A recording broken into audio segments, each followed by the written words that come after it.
بسم اللہ الرحمن الرحیم۔ آج کے درس میں حضرت نبی کریم صلی اللہ علیہ وسلم کا حضرت سعد ابن عبادہ رضی اللہ تعالیٰ عنہ کے گھر جانے کا جو واقعہ نقل کیا گیا ہے، اس میں یہ بات آئی کہ کسی کے دروازے پر پہنچے، اسے بند کر دیجیے، آواز ہو رہی ہے۔ تو استئذان کا طریقہ یہ ہے کہ دروازے پر کھڑے ہو کر اتنی آواز سے سلام کرے کہ آواز اندر پہنچ جائے۔ اگر جواب مل جائے تو پھر اندر آنے کی اجازت طلب کرے، نہ ملے تو تھوڑی دیر انتظار کر کے دوبارہ سلام کرے۔ اگر اب بھی جواب نہیں آیا تو تھوڑی دیر مزید انتظار کر کے دوبارہ سلام کرے، اور اگر اب بھی جواب نہ آیا تو وہاں سے واپس لوٹ جائے، اور جواب آ جائے تو پھر اجازت طلب کرے۔ یہ طریقہ استئذان کا ہے۔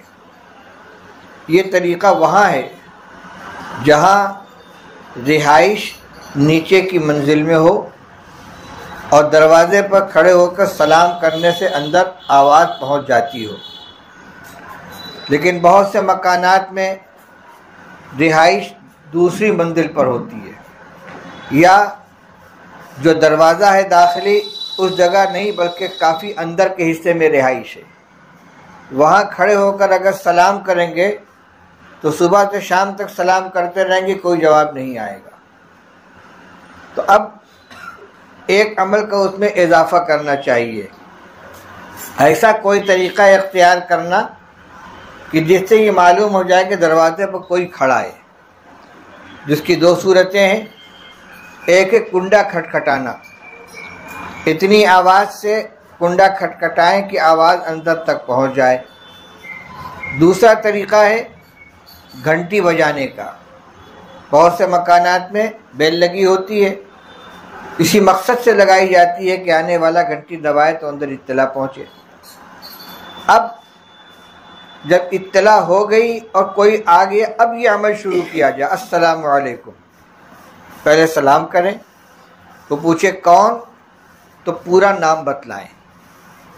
نام ایسے طریقے سے بتایا جائے کہ سننے والا پہچان لے، یا تو ولدیت کے ساتھ، مثلا عبداللہ ابن عبد الرحمن، یا نسبت کے ساتھ فلاں فلاں جگہ کا رہنے والا عبداللہ دہلوی مثال کے طور پر، یا کوئی اور شناخت کہ فلاں درجے کا طالب علم ہوں، میرا یہ نام ہے۔ ایسا نام بتایا جائے کہ جس سے اندر والا سن لے۔ ایک مرتبہ رسول اللہ صلی اللہ علیہ وسلم کے در دولت پر کسی نے سلام کیا، آپ نے پوچھا من، انہوں نے کہا انا، کہ کون ہو؟ کہ میں ہوں۔ آپ نے فرمایا انا، میں بھی میں ہوں۔ کیا مطلب ہوا؟ انا کہنے سے کوئی پہچان نہیں ہوئی، جو ہر آنے والا انا کہے گا، انا تو میں بھی ہوں، مقصد یہ کہ نام بتاؤ۔ تو ایک تو یہ بات بتانی تھی کہ زمانے کی تبدیلی سے اس میں اتنا اضافہ کرنا ہوگا، لیکن یہ کوئی طریقہ نہیں ہے کہ دروازے پر پہنچے اور دھڑلے سے اندر گھستے چلے گئے۔ اچھا، جس طرح کا واقعہ یہ ہے سعد بن عبادہ رضی اللہ تعالیٰ کے مکان کا، ایسا ہی ایک واقعہ حدیث کی کتابوں میں حضرت عمر رضی اللہ تعالیٰ عنہ کے زمانے کا آتا ہے۔ ابو موسیٰ اشعری رضی اللہ تعالیٰ عنہ حضرت عمر رضی اللہ تعالیٰ عنہ کے مکان پر پہنچے، دروازے پر کھڑے ہو کر انہوں نے سلام کیا، السلام علیکم۔ حضرت عمر رضی اللہ تعالیٰ عنہ نے سلام نہیں سنا یا مشغول تھے، جواب نہیں آیا۔ تھوڑا رک کر پھر انہوں نے سلام کیا، پھر جواب نہیں آیا۔ دوبارہ سلام کیا، جواب نہیں آیا۔ یہ وہاں سے واپس لوٹنے لگے۔ حضرت عمر رضی اللہ تعالیٰ عنہ کو تنبہ ہوا، فرمانے لگے الم اسمع صوت عبداللہ ابن قیس، ارے میں نے عبداللہ ابن قیس یعنی ابو موسیٰ اشعری کی آواز نہیں سنی تھی۔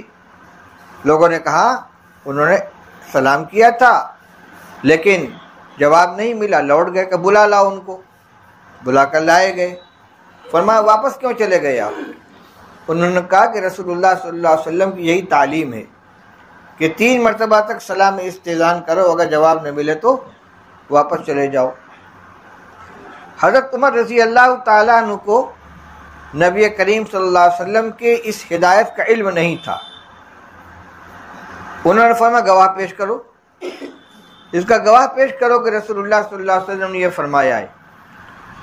مقصد یہ نہیں تھا کہ عبداللہ ابن حضرت ابو موسیٰ اشعری رضی اللہ تعالیٰ عنہ کے اوپر اعتماد نہیں تھا یا ان کو جھوٹا سمجھتے تھے، کہ بلکہ مسئلہ یہ تھا کہ حضرت نبی کریم صلی اللہ علیہ وسلم کی طرف کسی بات کے منسوب کرنے میں پوری احتیاط کرنی چاہیے۔ جب یقین ہو کہ حضور نے فرمایا تبھی آپ کی طرف نسبت کرنی چاہیے، کچی پکی بات حضور کی طرف منسوب نہ کی جائے۔ بہت بڑی وعید ہے، من کذب علیہ متعمدا فلیتبوأ مقعدہ من النار، جو میری طرف جھوٹی بات منسوب کرے قصداً، اسے چاہیے کہ اپنا ٹھکانہ جہنم میں بنا لے۔ اور اس میں یہ بھی داخل ہے کہ بد احتیاط تو بے احتیاط ہو، اہتمام نہ کرے اور اس کی وجہ سے غلطی ہو جائے تو وہ بھی وعید میں آ جائے گا۔ بہرحال حضرت عمر فرمایا گواہ پیش کرو۔ گواہ کہاں سے لے آئیں؟ وہاں سے چلے، ایک جگہ کچھ انصار بیٹھے ہوئے تھے، جا کر ابو موسیٰ اشعری رضی اللہ عنہ کھڑے ہوئے سلام کیا۔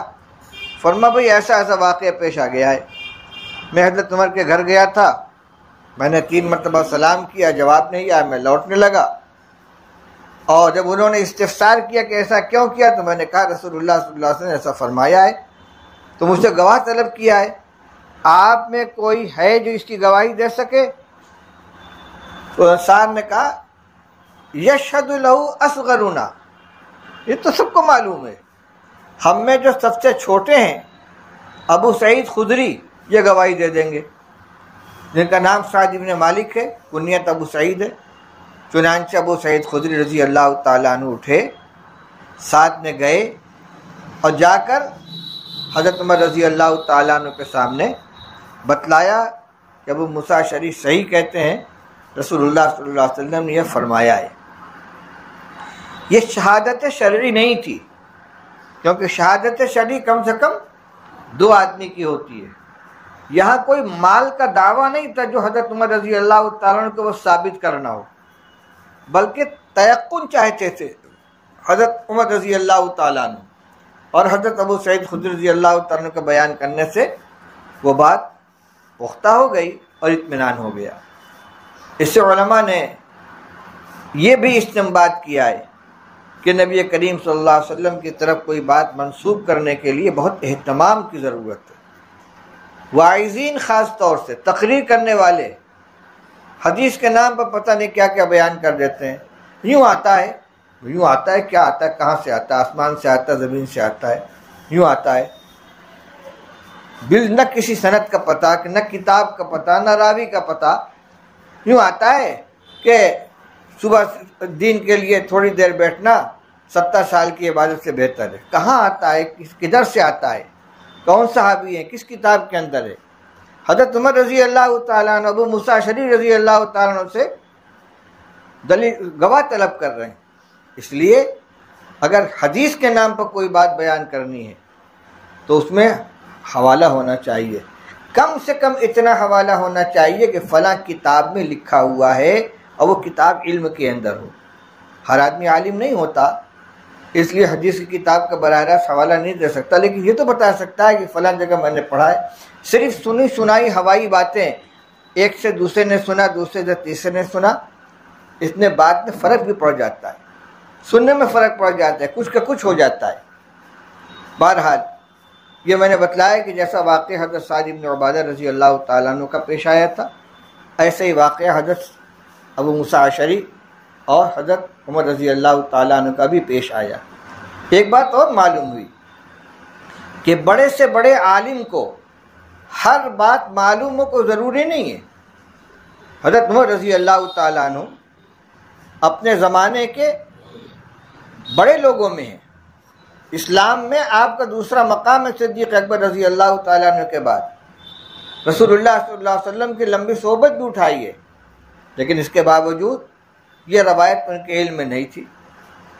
تو یہ ضروری نہیں ہے کہ ہر عالم کو اور ہر بڑے آدمی کو ہر بات کا علم ہو.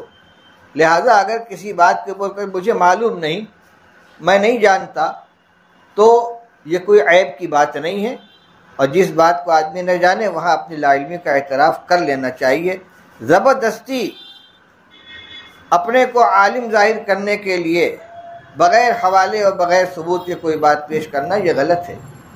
میں نے سنایا تھا کہ حضرت امام ابو یوسف رحمۃ اللہ علیہ خلافت عباسیہ کے زمانے میں قاضی القضات تھے. بہت اونچا مقام تھا ان کا، اور ائمہ مجتہدین میں سے ہیں. امام ابو حنیفہ رحمۃ اللہ علیہ کے سب سے بڑے شاگرد ہیں.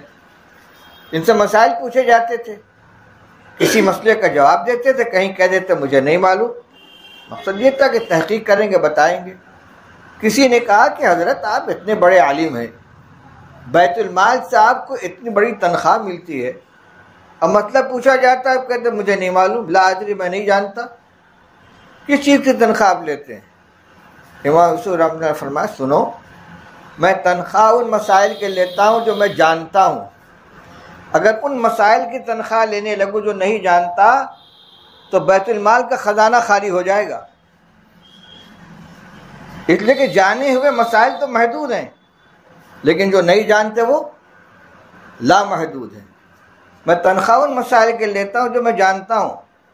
اگر ان مسائل کی تنخواہ لینے لگوں جو نہیں جانتا تو بیت المال کا خزانہ خالی ہو جائے گا.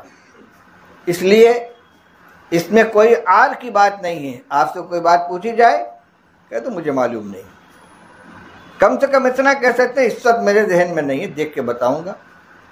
بعض اکابر کا قول ہے کہ وہ شخص جو ہر بات میں کہے میں جانتا ہوں وہ آدھا جاہل ہے، کیونکہ علم کے دو حصے ہیں، ادری ولا ادری. میں جانتا ہوں، میں نہیں جانتا ہوں، یہ دونوں علم کے دو شعبے ہیں. کچھ چیزوں کو آدمی جانتا، کچھ چیزوں کو نہیں جانتا. تو جس کے پاس دونوں خانے ہیں، کچھ کے جواب میں کہا جی میں جانتا ہوں، بتا دیا، اور کچھ کے جواب میں کہا مجھے معلوم نہیں، وہ تو ہوا عالم. اور جو ہر بات کے جواب میں کہا میں جانتا ہوں تو آدھا جاہل ہے، اس لیے کہ اس کے پاس لا ادری ہے ہی نہیں، صرف ادری ہے. یہ کوئی عار کی بات نہیں ہے کہ جو بات آدمی نہ جانے وہاں اپنی لا علمی کا اظہار کر دے. آپ علماء کرام سے بھی کہتا ہوں، فارغ ہو کر جائیں گے، امام صاحب بنیں گے، تو کوئی آدمی کوئی مسئلہ پوچھتا ہے، اب سوچو میں اگر کہہ دوں مجھے نہیں معلوم تو آپ کیسے مولوی صاحب ہیں، آپ کو مسئلہ بھی نہیں معلوم. جی ہاں، ہر مسئلہ ہر وقت ذہن میں نہیں رہتا، دیکھ کے بتا دیں گے. عالم ہونے کا فائدہ یہ ہے کہ میں یہ بتا سکتا ہوں کہ مسئلہ کہاں ملے گا، تلاش کر سکتا ہوں، حکم معلوم کر سکتا ہوں، کتابیں دیکھ سکتا ہوں. وکیل ہوتا ہے، بڑا سے بڑا وکیل، اس کے یہاں کوئی کیس آتا ہے، وہ قانون کی کتاب اٹھاتا ہے، مطالعہ کرتا ہے. ڈاکٹر کے یہاں جاؤ، کوئی ٹیڑھا کیس آ گیا، وہ ڈاکٹری کی کتابیں اٹھاتا ہے، اس کا مطالعہ کرتا ہے، تیاری کرتا ہے. وہاں تو عیب نہیں ہے. تو اگر کسی مولوی نے مسئلہ بتانے کے لیے کہا دیکھ کے بتاؤں گا تو جاہل کیسے ہو گیا؟ تو نہ تو مولوی کو یہ سوچنا چاہیے کہ میں اگر کہہ دوں کہ مجھے معلوم نہیں تو میں جاہل قرار پاؤں گا، نہ عوام کو یہ سوچنا چاہیے کہ مولوی صاحب ہے تو ان کا مسئلہ کیوں نہیں معلوم ہے. البتہ مسائل اور روزمرہ کے جو مسائل ہیں ان کو جاننے کی کوشش کرنی چاہیے. اللہ تعالیٰ توفیق عطا فرمائے.